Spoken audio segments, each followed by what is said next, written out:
Some viewers may find the following video disturbing. Viewer discretion is advised. Nothing clever to say, Resnick? Tell it to the devil, you piece of shit. Damn, dust gets in everything here. Gonna have to clean my rifle again. Old man, armed to the teeth with dynamite. Catus Vulcanus, Centurion, Primum Pilus. He made a habit of repeating his station to me so I wouldn't forget. It's hard for most people to appreciate the depths of slavery. When you're chattel, there is no you, only the owner. You're an extension of their estate, nothing more. You must obey in all things, without question or doubt. Titus knew this better than anyone.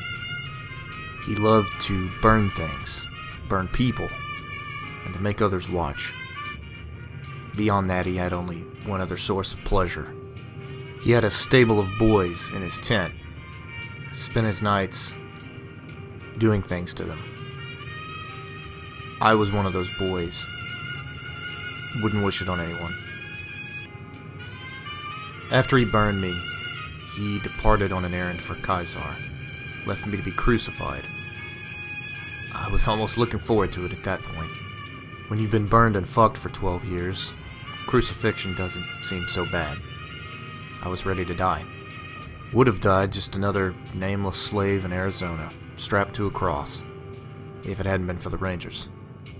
That was back when the Desert Rangers were at war with the Legion, and they actually took the fight to them.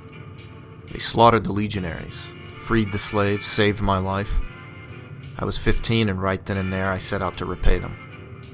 Maybe it was a debt of honor, debt of life, something. You have to pay back those things, one way or another. I was reborn a ranger that day. I spent the next 11 years with a ranger troop. They taught me how to fight, survive, prevail, how to be a man. They even educated me a little. As for Titus, I'm not sure. Heard he died at Zulu, but who the fuck knows? If he is out there, and I find him, not God, Mars, or baby Jesus will save him from my knife, I promise you that. Best years of my life, no question. I was part of a family, fighting for our home, our real home, not some far-flung bullshit territory. Fought in over 64 engagements with Raiders, Tribals, and Caesar's Legion. Never left a man behind, not once. A lot of outsiders will deny it. But we maintained a kill ratio of over 30 to 1. No bullshit. Some units claimed 50 to 1. Man for man, I've never seen a better fighting force in my life. Not in the NCR, certainly not in the Legion. We had our ranks, our discipline, but there was so much more to it. You try to tell people about it, they don't understand. Never will. I guess you just had to be there. Yeah, I heard a few stories about him. A man told me that Marko is the fastest pistol, and the purest killer alive. Maybe the devil himself. With the way stories travel through the wasteland, this guy's probably just some asshole with a mean stare and a gift for gab. Most so-called badasses are all talk, get flustered or nervous when you put the screws to them. Then again, there's always that chance. I've heard plenty of hunters say they do this or that to Marko, and the few that actually acted on it, went after him, gone. Somebody once told me that hell is here on Earth, and we're living in it. If that's the case, maybe Marko is the devil. I don't like the idea of giving total control of New Vegas to a single person, much less some freak who's living in a test tube. Hal seems like he's shooting for perfection, and that ain't possible. No amount of Securitrons can change human nature. The only thing worse than a government is a government led by one man. Hell, it would be one man. That's a recipe for failure. You know, I save opinions for things like food, guns, women, that sort of thing. The Legion doesn't rate an opinion. I shit on the fucking Legion. An army of slaves is no army at all. They're insects who worship a dirty old man. All they have is their reputation, and let me tell you, it's bullshit. I've seen the hardest centurions piss themselves in their final moments. They like to pretend they're more than men, but they ain't. Stick a knife in their guts, turn it slowly, and they'll cry for their fucking mama. I guess I was wrong. I do have an opinion. The Legion is an army of cunts. Every last one of them. And they're going to lose.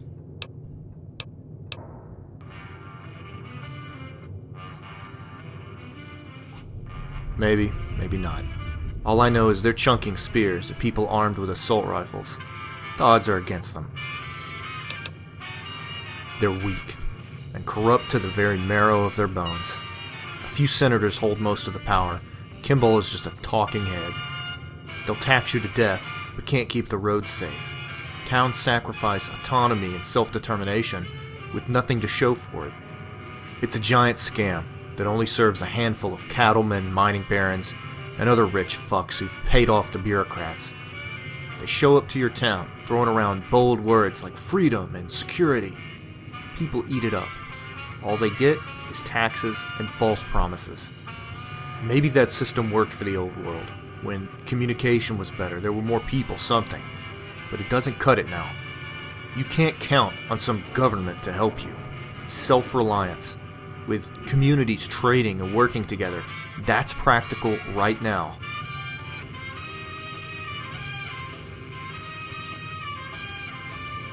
Glad to hear it. After the Legion is whipped, we can get to work kicking the bear out.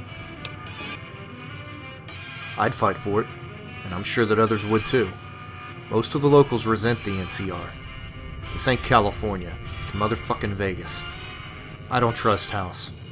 Maybe a wild card is what we need. I'll take a bit of anarchy over some outsider telling me how to live my life. It's not bad. The pay is good. You get to see a lot of the wasteland, and it keeps you on your toes, makes you sharp. Back when I was with the Rangers, tracking and stalking enemies was about the greatest pleasure you could experience in the field. You're stacking your mind, your body, and your weapon against another human being. Well, most of the time they're human. After all the waiting, when you do finally catch up to them, nothing beats the red mist. It's better than making a woman climax.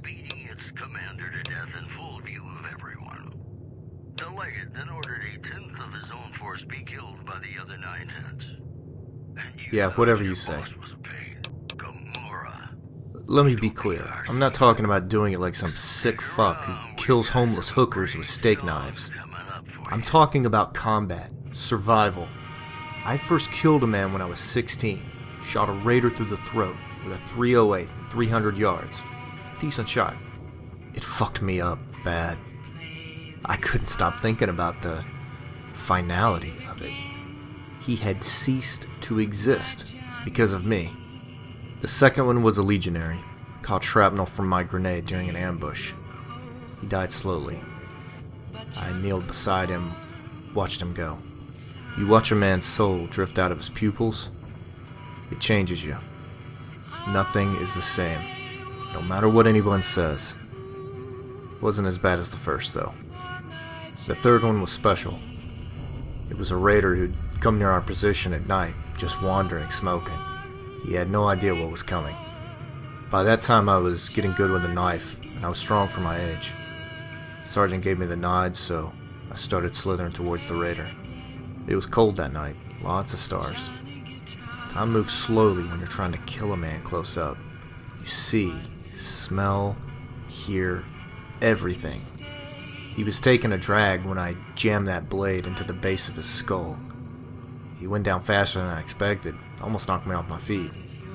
The first 2 times, I'd been afraid, overwhelmed with empathy. The third time, it was simply exhilarating.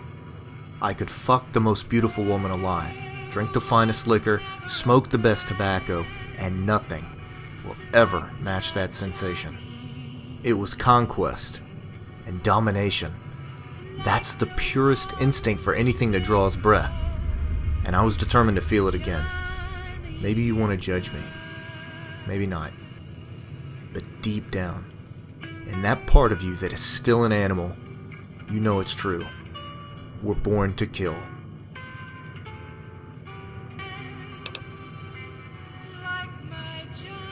By the time I was 18, I had over 20 confirmed kills. The fact is, I excelled at killing people, and the Rangers respected me for it. I started with the Rangers as a beat-up, starving kid with no prospects. When I discovered my talent for killing, it gave me an identity. The first part of my life was spinning chains, subservient to another person with no will of my own. When I learned I could alter a man's place in this world, snuff him out, it was the first time I felt power. I would never be a slave again. Sorry if I've upset your delicate sensibilities, but I won't apologize for killing my enemies, nor for being damn good at it. Fun. Well, if I'm not on a job, I love a sip of good scotch, company of a beautiful woman, or a game of poker. Fuck Caravan. Only thing about poker is that I can be a little cantankerous if things don't go my way. Last time I played, some asshole beat my flush with 4 jacks. Bullshit, right? He started laughing, so I smashed a bottle over his head. I was forcefully escorted from the premises, asked not to return, as if I was the first motherfucker to fight in that shithole. Ridiculous. A wife? You fucking high? No, just one girl, Mary. Haven't thought about her in 5 years. She was special, but it wasn't in the cards. She was a caravan guard that I met not long after the treaty, when I was earning my salt as a hired gun. She had hair black as a dream. She was tough.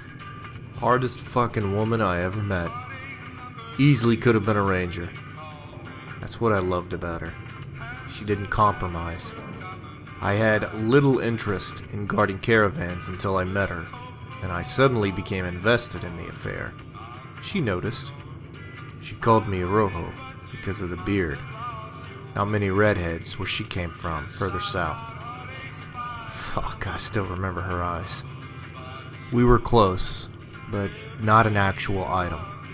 It was strictly physical, according to her. Just a passing pleasure out in the wilds. See, she already had a man, Falk. He was a fat fuck who ran the company. Nice guy, but a fucking pussy. He had money though. I'm the bad guy, you see. The ugly, crazy bastard that you fuck for fun, but never consider settling down with. Once Falk proposed to her, it was a done deal. We had to go our separate ways. I asked her to change her mind, but I wouldn't beg. Maybe I should have begged. Just tossed any semblance of pride to the wind. She might have just laughed at me. God, I loved that bitch. No point dwelling on it now. After all, I'll always have my whores. What happened next? In New Vegas, we know the We could have beaten them, maybe. If the NCR hadn't been there with their bullshit offer, we would have had no choice but to keep fighting. The Desert Rangers were proof that it can work, as long as these communities remain committed and are willing to make sacrifices. If you aren't willing to bleed to protect your home, then maybe you don't raid autonomy. Maybe these saps are better off as subjects of the NCR.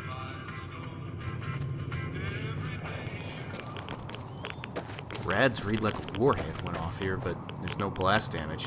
Fucking weird. Damn, that burns. I want to carve that bitch into pieces for this. Hate to say. You got any spare tobacco? Never enough to go around. I love it when they say that true to Kaiser garbage right before we dust them.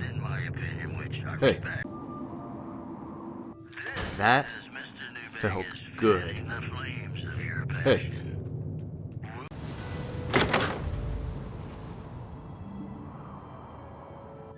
She was sort of a disappointment. I guess the fiends have fallen on hard times when they promote random hussies to the throne. That looked painful. I guess he accumulated some bad karma.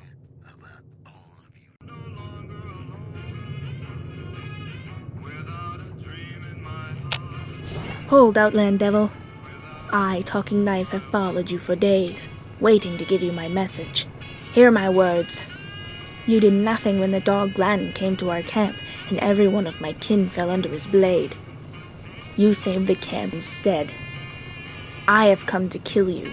Then I will kill the dog Glanton. Then I will have a good death.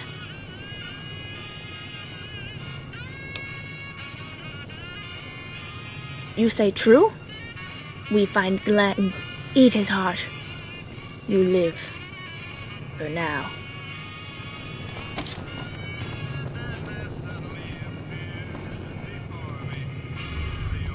Hope I can kill a Legionnaire today.